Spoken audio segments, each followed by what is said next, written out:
तो दोस्तों कोटक महिंद्रा बैंक ने अपने क्वार्टर वन के नंबर को डिस्क्लोज कर दिया है। तो चलिए देखते हैं क्या है क्वार्टर वन के नंबर्स के अंदर डाटा क्रोस में है।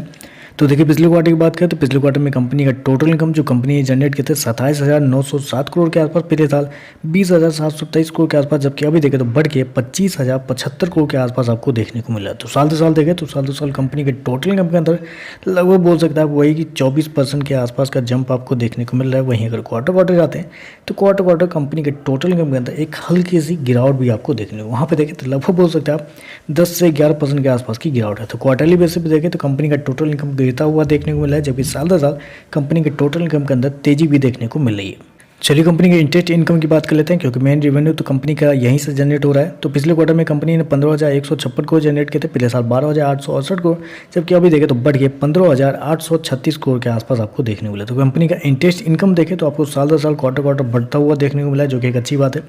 चलिए कंपनी के पहले एनआई की बात कर लेते हैं, क्योंकि मार्केट की जो रिपोर्ट है, जितने भी ब्रोकर है वो एनआई के ऊपर रिपोर्ट दिए हुए हैं।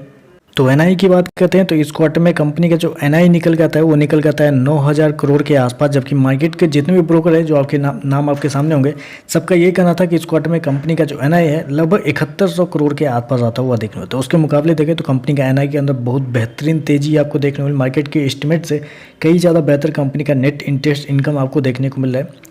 खर्चे की बात कर लेते हैं, पिछले क्वार्टर में 20,690 करोड़ खर्च किए थे, पिछले साल 14,723 करोड़, अभी देखें तो कंपनी का 18,293 करोड़ के आसपास आपको देखने को मिलते। कंपनी के खर्चे भी देखें तो खर्चे ऑन एवरेज कंट्रोल में ही देखने को मिल रहे हैं। प्रोविजन की बात कर लेते हैं तो देखिए पिछले क्वार्टर में 442 करोड़ खर्च किए थे, पिछले साल 413 करोड़, अभी देखें तो कंपनी का प्रोविजन 774 करोड़ के आसपास है। तो प्रोविजन देखें तो कंपनी का जो प्रोविजन है वो इस क्वार्टर में आपको थोड़ा सा हाई आपको देखने को मिल रहा है इस क्वार्टर में। चलिए कंपनी का प्रॉफिट क्या निकलता है वो देखते हैं। तो देखिए पिछले क्वार्टर में 5,337 करोड़ का प्रॉफिट था, पिछले साल 4,150 करोड़, जबकि अभी देखें तो बढ़ के 7,448 करोड़ के आसपास आपको देखने को मिला। तो साल 2 साल देखें तो साल 2 साल कंपनी का प्रॉफिट के अंदर एक बड़ी तेजी आपको देखने को मिली।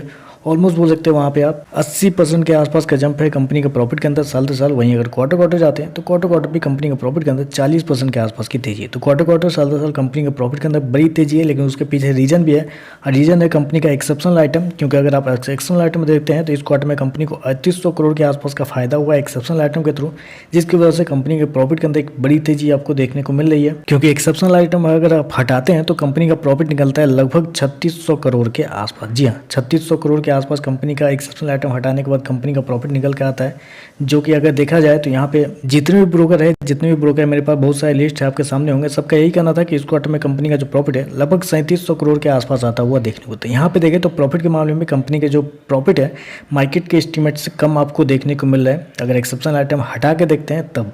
चलिए कंपनी के ईपीएस और एमपीए क्या है वो देखते हैं।